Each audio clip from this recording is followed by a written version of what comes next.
तो दोस्तों शुरू करते हैं आज की न्यूज। पहली खबर जो आ रही है वो है Mumbai Ahmedabad bullet train project से रिलेटेड, जिसके बारे में हमें अपडेट्स मिले हैं। तो दोस्तों एनएचएसआरसीएल ने कंफर्म किया है कि टोटल 386 किलोमीटर ऑफ स्ट्रेच के अंदर पियर फाउंडेशन बनाने का काम हो चुका है, यानी कि आप कह सकते हो कॉलम्स का काम हो चुका है, जबकि 272 किलोमीटर ऑफ डिस्टेंस पे वायाडक्ट या जो डेक होता है जिसके ऊपर से पटरियां लगाई जाएगी उसका काम हो चुका है, यानी कि एडवांसमेंट जो है वो काफी आगे पहुंच चुकी है। मेजरली ये काम जो है वैसे देखा जाए स्पेशली वायाडक्ट्स का तो ये गुजरात स्टेट के अंदर ही हुआ है। महाराष्ट्र के अंदर पियर वर्क अभी फिलहाल काफी अच्छे प्रोग्रेस पे है और वायरडक्ट्स का काम भी शुरू हुआ है और धीरे धीरे जो टनलिंग है उसके लिए भी काम तेजी से आगे बढ़ेगा। और यहाँ पर इसके वजह से बुलेट ट्रेन के अभी जो एक्सिलरी सिस्टम्स होते हैं ना, ट्रैक्स, इलेक्ट्रिकल सिस्टम्स, इनके ऊपर भी काम तेजी से आगे बढ़ना शुरू कर दिया है। अगली खबर दोस्तों जो आ रही है वो है इंडिया और भूटान के बीच में चलने वाली एक नई रेल लाइन से रिलेटेड। जब रेलवे ने फाइनलाइज कर दिया है इसका डीपीआर या डिटेल प्रोजेक्ट रिपोर्ट, ये देश की पहली लिंक होगी भूटान के साथ में, और भूटान के लिए तो लिटरली पहली ही रेलवे होगी जो कहीं से भी आ रही हो। ये कनेक्ट करेगी गेलीफू को जो भूटान में है और कोकराझार को जो कि असम में है। इसके वजह से नॉर्थ ईस्ट फ्रंटियर रेलवे को जो है इंटरनेशनल कनेक्टिविटी मिलेगी और अब लोकेशन सर्विस भी कंप्लीट हो गए हैं, ऐसा बोला गया है। 3500 करोड़ का ये प्रोजेक्ट होगा, जहां पर 69.04 किलोमीटर ट्रैक लेंथ होगी और 6 स्टेशन होंगे, जहां पर बालाजन,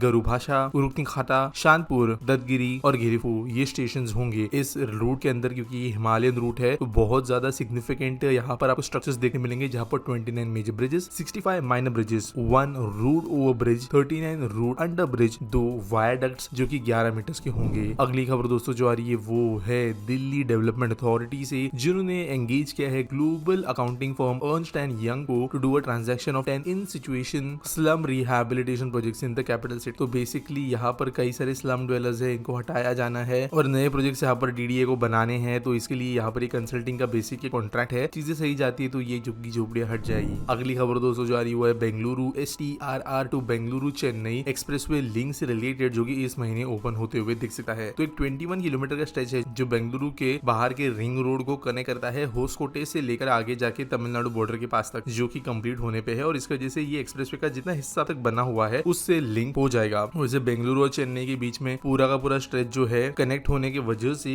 बहुत बड़े लेवल पे ट्रैफिक को यहाँ पे राहत मिलेगी। अगली खबर दोस्तों जो आ रही है कर्नाटका से, जहाँ पर ये कहा गया है कि बेंगलुरु की जो ट्रैफिक की समस्याएं है उससे राहत दिलाने के लिए ये डेटा साइंस और टेक्नोलॉजी का इस्तेमाल करेंगे और क्लेवर एल्गोरिथम्स का इस्तेमाल करेंगे। तो जो वेल्लोर इंस्टीट्यूट ऑफ टेक्नोलॉजी है उन्होंने कुछ एल्गोरिथम्स बनाए हैं जो कि गाड़ी के अंदर लगे हुए जीपीएस का इस्तेमाल करते हुए बस रूट्स को रीडिजाइन कर सकती है टू ईज कंजेशन। और यहाँ पे इसके जैसे बेटर पब्लिक ट्रांसपोर्टेशन जो ज्यादा एफिशिएंटली चले इसको डिजाइन किया जा सकता है। और बस रूट्स को जो है लीनियर रूट्स के बदले सर्कुलर रूट्स पे चलाने के हिसाब से भी यहाँ पे कुछ बातें की गई है, ताकि बसेस को जो है टर्न्स ना लेने पड़े ज्यादा और एक रूट में वो चल सके। इसके अलावा इंटरसेक्शंस पे जो है प्रॉब्लम्स को मिटाना यहाँ पे इंक्लूडेड है। हालांकि ऐसी कई चीजें पहले भी ट्राई की गई है, देखते हैं इसकी चीजें कैसे आगे बढ़ेगी। अगली खबर दोस्तों जो आ रही है जियो बीपी के जॉइंट वेंचर से रिलेटेड, जहाँ पर इन्होंने अभी ये कहा है कि जो उनका फिलहाल काम चल रहा है फिक्स चार्जिंग स्टेशन का लगाना का उनके पेट्रोल पंप्स पे, वहां पर अब वो एक नेटवर्क ऑफ स्वैपिंग स्टेशंस भी बनाएंगे। तो आप जानते हो चार्जिंग इंफ्रा धीरे धीरे देश में बढ़ रहा है और जियो बीपी के जो पेट्रोल पंप्स है वहां पर चार्जिंग स्टेशन आपको जनरली देखने को मिल रहे हैं आज के डेट में, लेकिन यहाँ पर बैटरी स्वैपिंग स्टेशन भी इनको बनाने हैं और 1 लाख तक इनका नंबर ले जाना है आने वाले 10 से 12 साल में, ऐसा इन्होंने बोला है। इसके अलावा इन्होंने ये भी कहा है कि वो प्लान करते हैं कि 1000 रिटेल आउटलेट्स को बनाएंगे to sell compressed bio gas produce by CBG plants setup by Reliance. तो एनर्जी जो है देश के अंदर दुनिया के अंदर यूज हो रही वो एक बदलते डायरेक्शन में जाते हुए दिख रही है। अगली खबर दोस्तों और ये भोपाल मेट्रो प्रोजेक्ट से, जो कि स्टेडीली प्रोग्रेस कर रहा है और इसके ऑपरेशंस मिड 2025 तक शुरू हो जाएंगे। इसके प्रायोरिटी कॉरिडोर में ऐसी खबरें मिली है। तो ये स्ट्रेच होगा from Subhash Nagar depot to AIIMS Bhopal और यहाँ पर extensive safety and technical inspections जो है मार्च में कंडक्ट किए जाएंगे। इसके अलावा Madhya Pradesh metro rail corporation limited ने सक्सेसफुली कंप्लीट कर दिया trial for construction of system integration systems और कुछ माइलस्टोन्स भी अचीव किए हैं। अब ये होने के बाद में जो है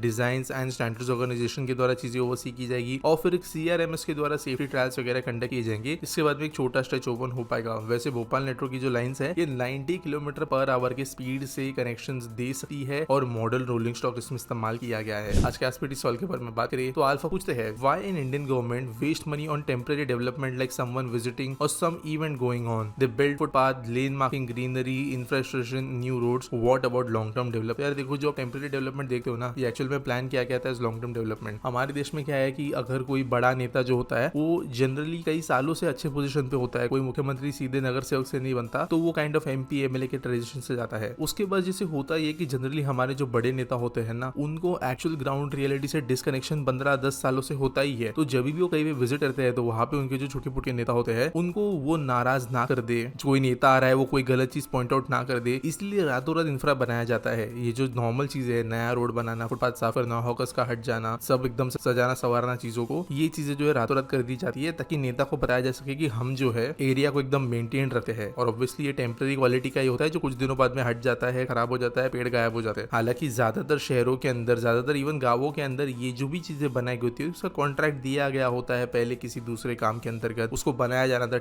वहां पे कोई कॉन्ट्रैक्टर भी पैसा खा जाता है, इंजीनियर भी खा जाता है, लोग भी खा जाते हैं, नगर सेवक भी खा जाता है। तो उस चक्कर में जो है कभी भी परमानेंट इंफ्रा अच्छा बन नहीं पाता। लेकिन उनकी एज अ नेता, अपने बड़े नेता के सामने इमेज अच्छी रखने के लिए ये टेम्पररी इंफ्रा काम आपको बहुत ज्यादा देखने मिलेगा देश के अंदर, और ये हर शहर में देखने मिलता है, हर स्टेट में देखने मिलता है। उम्मीद करता हूं आपको सवाल का जवाब मिल गया होगा। आपके पास कोई सवाल है आप कमेंट सेक्शन में मुझे पूछ सकते हो। कोई न्यूज सबमिट करने के लिए है तो आपको डिस्क्रिप्शन में एक लिंक मिल जाएगी। मिलेंगे अगले वीडियो में।